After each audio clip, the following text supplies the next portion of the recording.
West ইন্ডিজকে white wash করা হবে না বাংলাদেশের। শেষ ম্যাচের আগে বড় দুঃসংবাদ বয়ে এলো বাংলাদেশ শিবিরে। উইন্ডিজদের বিপক্ষের 3 ম্যাচের টি-20 সিরিজ ইতিমধ্যে নিজেদের নামে করে নিয়েছে বাংলাদেশ। প্রথম ও দ্বিতীয় টি-20তে অসাধারণ পারফরমেন্স করে সিরিজ জিতে নিয়েছে টাইগাররা। টাইগারদের সামনে এখন লক্ষ্য শুধুমাত্র একটি, আর তা হলো উইন্ডিজদের তাদেরই মাঠে হোয়াইট ওয়াশ করে গৌরবের ইতিহাস লেখা। তবে ম্যাচের আগেই বাংলাদেশের সে লক্ষ্য সফল হওয়া নিয়ে দেখা দিয়েছে শঙ্কা। বাংলাদেশ শিবিরে বড় দুঃসংবাদ, ওয়েস্ট ইন্ডিজ সিরিজে ব্যাট হাতে নিজের দূরদর্শিতার প্রমাণ দিয়ে গেছেন সৌম্য সরকার।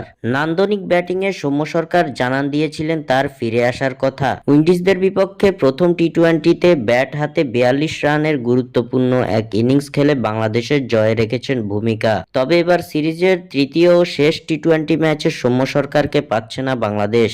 উইন্ডিজদের বিপক্ষে দ্বিতীয় টি-20তে ফিল্ডিং এর সময় গুরুতর ইনজুরিতে পড়েছেন সৌম্য সরকার। স্লিপে ক্যাচ নিতে গিয়ে আঙ্গুলে চোট পান সৌম্য। সে সময় ব্যথায় কাতরাতে কাতরাতে মাঠ ছাড়েন এই অলরাউন্ডার। স্ক্যান রিপোর্ট হাতে আসার পর জানা গেছে অন্তত 3 সপ্তাহের জন্য মাঠের বাইরে ছিটকে গেছেন এই ব্যাটার, যার ফলে ওয়েস্ট ইন্ডিজের বিপক্ষে সিরিজের তৃতীয় ও শেষ টি-20তে বাংলাদেশ একাদশে দেখা যাবে না সৌম্য সরকারকে। সৌম্যের অভাবে জয়ের দেখা পেতে হিমশিম খেতে হতে পারে বাংলাদেশকে। স্বাক্ষর থেকে সাদবিন ইসলাম।